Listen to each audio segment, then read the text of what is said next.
And All with right. that, we go to the U.S. deficit. Deficit. Wow. Deficit. So the U.S. deficit, the Deficits. U.S. deficit is it totals the U.S. deficit total $3 trillion in fiscal 2021. It was about 3.13 trillion in 2020. And the current forecast by the Congressional Budget Office, or the CBO, shows that at $3 trillion for fiscal 2021 is 33% up from the previous forecasts. That accounts for about 13.5% of GDP. That's about how big that is.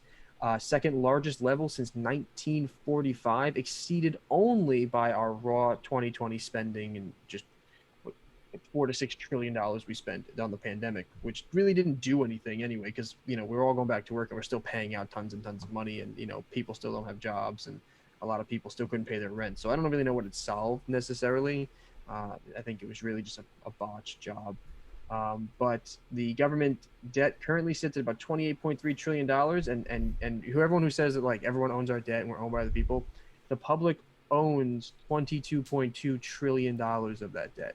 That's us. That's what's been borrowed against our future. So there's maybe $6 trillion that's broken up among China, Japan, and a few other major players, of which Japan owns more than China. So we own most of that debt. They've borrowed against us, and they will continue to do so. So anybody that thinks that other countries own us, we have screwed. The government has been screwing the middle class since they found out they could just deficit spend to fund whatever they wanted.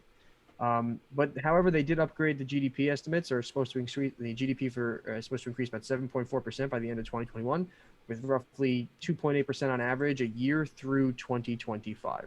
So we did get some growth, which is definitely a factor of there's lots more money in the market. We pumped a lot of liquidity out there. Lots of people have been spending. So we could definitely see growth this year, and maybe continued expansion of the economy, regardless of how the stock market moves, right? That's obviously a forecast into the future for the next 3 years, 3 or 4 years. So we'll see how that goes.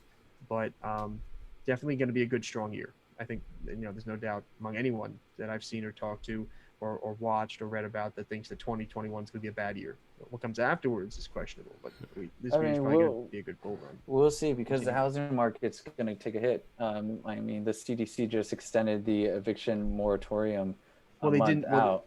Right. They gave Yeah. it for one more month, but they're not going to be able to keep doing that because No. there are lawsuits currently being brought to the Supreme Court. Is dropped the last one that was by small landlords saying, "Hey, please stop this." But the problem is that it can't continue forever, because at some point you're going to have to decide between all these people that are just at home not paying their rent, and I understand that, but there's people who own these properties and they're not being able to pay their bills, and so they may not be able to own this land anymore. You're pushing them out of the market by Yeah, effectively saying we're not paying you. So there are really caveats. you have to balance these things. So I definitely don't think people should be evicted. But as I get to my next point, there is some evidence that proves that we might need to really start tapering off all this aid, because people are just getting comfortable from living on it and saying like, I'm just going to use it, because there are definitely people who need it, but there are definitely people who are just like, this is more convenient. Like as a contractor myself, I could have made more money on unemployment through COVID. I could have been unemployed and been making probably at least a solid $500 or $600 more a month easily without having to do anything.